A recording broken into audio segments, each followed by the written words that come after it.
I am Kathleen Love. I'm a speech language pathologist. I specialize in literacy intervention, and I provide a variety of services for literacy specialists, including community events like this one. As I was sharing, one of the things I do is work with literacy specialists, and I was noticing while interacting with them and being reminded of my own history that sometimes approaching Etymonline or the Online Etymology Dictionary can feel really overwhelming, especially if we don't understand how it's structured and organized, and we don't understand the terminology, because there is a difference in terminology of the literacy world and Doug's world with this dictionary. So I wanted to offer this opportunity for people to have both of those languages represented and hear from Doug himself about what an entry looks like and help walk through that with you and me so that we could all learn from Doug together and think about how to best use this reference in our services. Okay, I am thrilled to introduce our guest of honor, Doug Harper. For nearly a quarter of a century, Doug has been building this amazing resource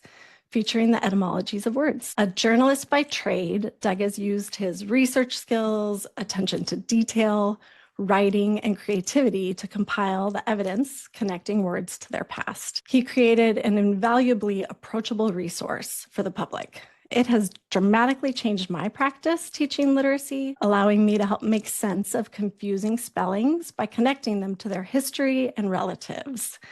And it has also provided many surprising, beautiful, and sometimes blush-worthy discoveries that taught me to read them in advance. I am immensely grateful for your work, Doug, and so glad you could offer this for us.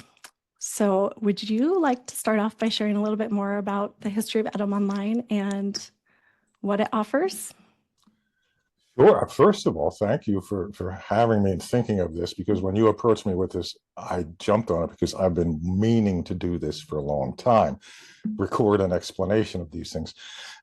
I also appreciate the way all of you have used the site. And when I tell you about the creation of the site, you'll realize the word literacy instruction is nowhere part of the intentionality that went into it. You people found this and discovered a way to use it that I could not have anticipated. It's old now. It's of the old internet. I looked it up. It's older than PayPal. It's older than Facebook. It's older than YouTube. It's only a little younger than eHarmony. And this is going back to the internet that wasn't reality, that didn't pretend it was reality, that was like a playground space, a vacation spot, a country club for the mind. It was where you went after the working day was done to mess around and play mental gymnastics. Here's a few interesting details that you're probably going to want to know. Move on. It was something. Etymmonline was meant to be something you referred to when the books weren't handy. It was a convenient and reliable summary of what the current information was. This was not difficult for me, not because of academic training, but because I was in newspapers. That's what you do. You go to a meeting and they talk about 20 things. You have to figure out which ones actually matter to the community out there and say, look, here's what it is. You get used to the idea of not really knowing everything about a topic, but being able to turn around and put it in terms that the average person can figure out. I'm not aiming for the mass market. You have to have read a little and thought a little. You have to be a little bit of a word person and a thought person in order to really get it. But you should be able to follow along. It's like I aim about this high over the head of what I think my audience is, not to try and miss them, but to try to make them go, ooh, I can get that. I'm close. Yeah, I can get it. You have to work. I'll meet you halfway, but I can't. I'm not going to talk down to you. And if you really want to know, we got to do this together. So this was all that went into it. And I would look at people using it and try and make it so they wouldn't make so many mistakes. But I was determined not to be the rest of the internet. I was doing this thing. I wasn't paying attention to what anyone else was doing. And the internet went and changed on me. This was your hobby, right? It was This is my hobby. Yeah, this is what I would have done something. I mean, this is, some people do a million-word crossword puzzles. Some people cover their basement with a train set. This is what I did.